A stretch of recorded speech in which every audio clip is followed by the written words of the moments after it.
Jean and I canceled the language lessons at her family's apartment. And surprise, we began meeting in her car on Athens streets. At night or on remote suburban streets during the day. The physical attraction had hit us like a squall in the Saronic Gulf.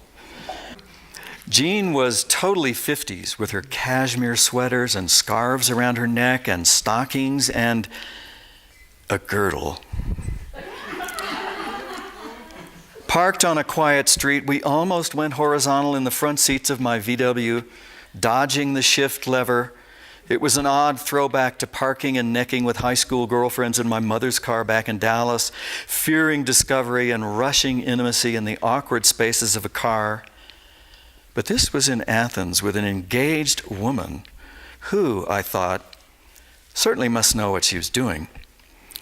I had never tried going to third base with somebody wearing a girdle. It was thick and tight, an effective barrier, and my hand almost went numb under the layers of elastic. It was a contraceptive garment. The fact that she didn't help me or use her superb English brought things to a standstill. She said she had to leave anyway. The next time I saw her, I asked her to go to a movie downtown, and she said she couldn't be seen with me in public because of her fiancé. I've been engaged to Yorgos for 3 years. I don't want a scandal, Stephen. I want to keep leading tours. So where is this going? I asked. Oh, it doesn't mean we can't see each other.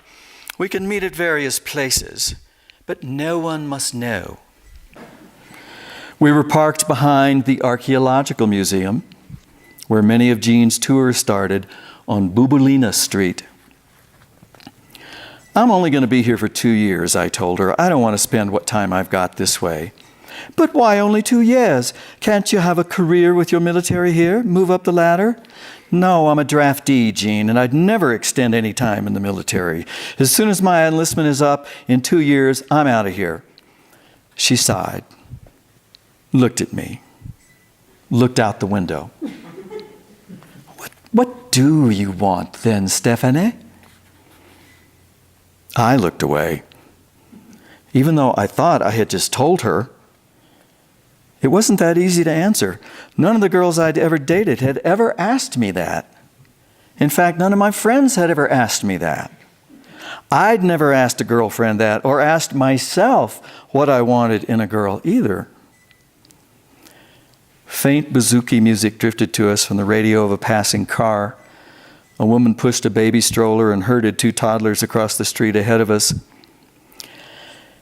I have an outsider spirit now, despite being in the military. This Jean is a consummate upper-class insider, not my cup of Retsina.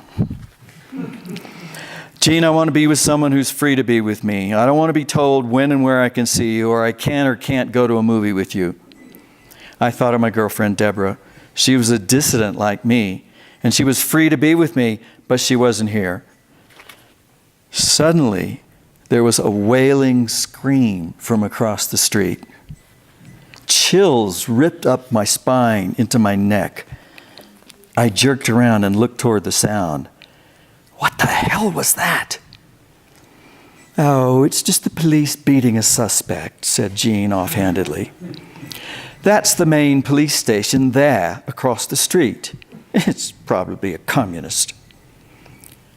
The sound of a motorcycle started up, competing with the screams.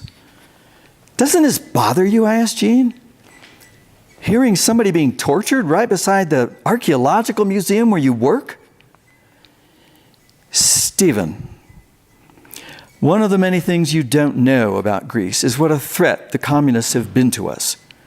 The colonels aren't angels, no, but Athens has been peaceful since they took over. No, I don't mind screaming if it comes from a communist.